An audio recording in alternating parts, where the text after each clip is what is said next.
এখন আমরা দেখবো সিজিএল টিয়ার টু এর কম্পাউন্ড ইন্টারেস্টের একটা কোশ্চেন। তো কোশ্চেনে বলে যে 5,500 টাকা আছে, 15% পার অ্যানাম 2 ইয়ার্সে। তো ইন্টারেস্ট কত হবে যদি 8 মান্থলি আমার ইন্টারেস্ট আসে, কম্পাউন্ডেড 8 মান্থলি, রাইট? ওকে। তাহলে 15% যেটা দেওয়া আছে এটা আছে 2 বছর, এটা হচ্ছে পার অ্যানাম। এবার 1 বছর মানে 12 মাস, তাহলে 12 মাসের জন্য রেট হচ্ছে 15%। তাহলে 8 মাস করে যদি হয় তখন তাহলে রেট কত হবে? তাহলে বলবো আচ্ছা, 12 মাসের জন্য 15%, তাহলে 8 মাসের জন্য হবে 15/12 × 8। তো 4 2 8, 4 3 12, 3 5 15, দ্যাট ইজ 10% করে। ওকে।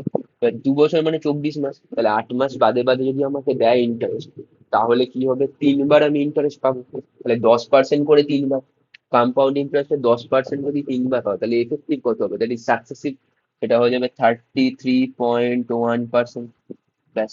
তাহলে 55,550, এটার 33.1%, এটা আমার অ্যান্সার হয়ে যাবে। এটা হবে। মানে দেখি কত হচ্ছে। ক্যালকুলেশন আছে, ওকে। এটা লিখলাম ইন্টু 55। তাহলে আমার ইউনিট ডিজিট কত আসবে? 5 আসবে।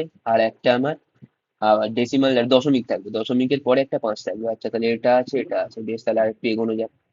5 5 3 15, 5 3 15 16, তারপর 5 1 5, 5 3 15। আচ্ছা, দরকারি নেই। এখানে 5 হয়ে গেল, 5 আর 5 10, জিরো, ব্যাস। তার মানে কি, আর এখানে একটা পয়েন্ট ছিল, তাহলে এখানে আসবে 0.5 আর তার আগে জিরো। 0.5 তার আগে জিরো, ব্যাস। এটা পেয়ে গেলাম। আনসার হয়ে গেল অপশন বি। আই গেস এতটা ক্লিয়ার আছে।